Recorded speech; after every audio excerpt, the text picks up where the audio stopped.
So most of the people in ethics come in through moral theory, or I come in through political philosophy. So I'm interested, I think, in groups and not so much as individual decisions. I like to put them in context. Secondly,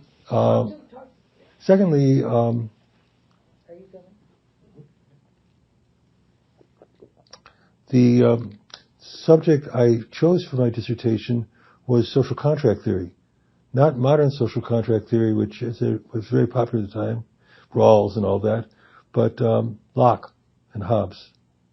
And that interest I've kept my entire career. In fact, the last couple of years, I've published 3 papers. Well, not a couple of dozen years. I've published 3 or 4 papers on Locke, some of which have actually been noticed. The center was founded because somebody gave money.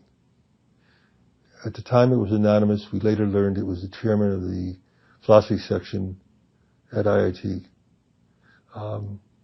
The giver gave the money because she thought that philosophers at IIT had no focus. She wanted to give them something special to do. And she also had an interest in ethics in the professions. Her husband was a lawyer, legal ethics issues at times, and she had engineers in the family. In fact, they made their money in engineering projects.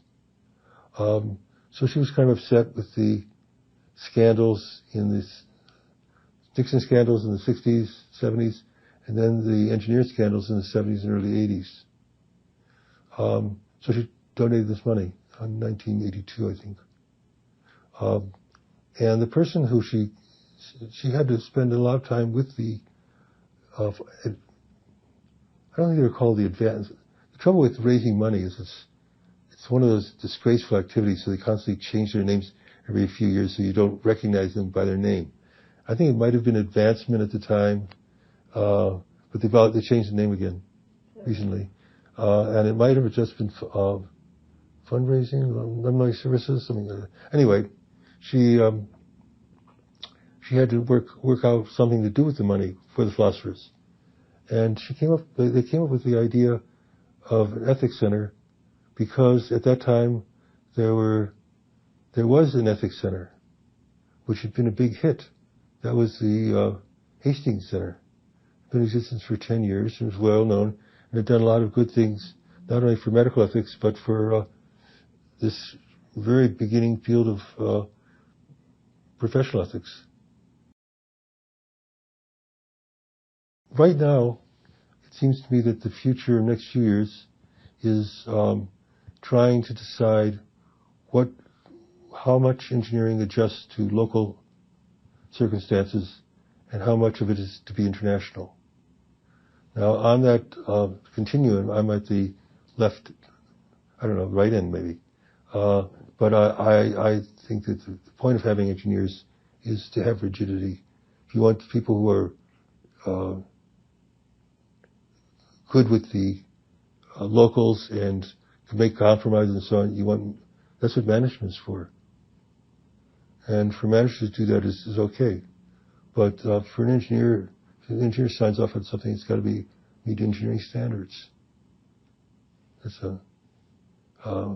And when I teach engineering ethics, the engineers, the class loves me for that hardline view. When I do business ethics, everybody hates me.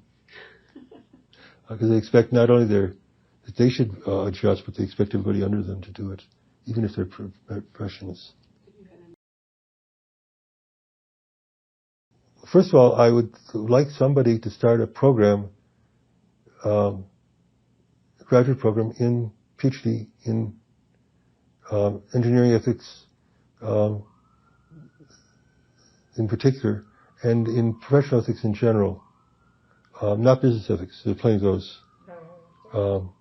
But for some reason, professional ethics has not been able to get much of a root in academia, and that's a hole in our thinking.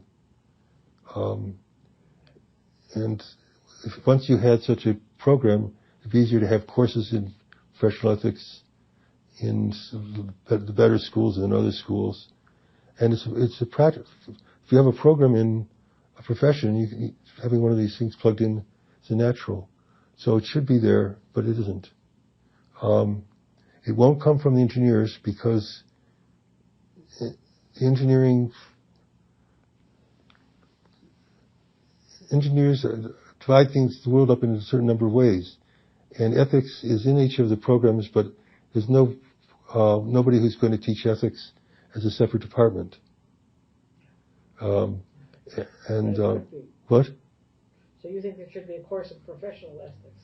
Well, I think I think it'd be better to do it profession by profession, but you need a department which tolerates the kind of thinking and writing that makes up professional ethics. Yes.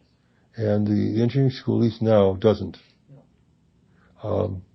And that's a real problem. And the law schools have been able to generate a lot of literature in legal ethics, and they teach courses, so that's okay.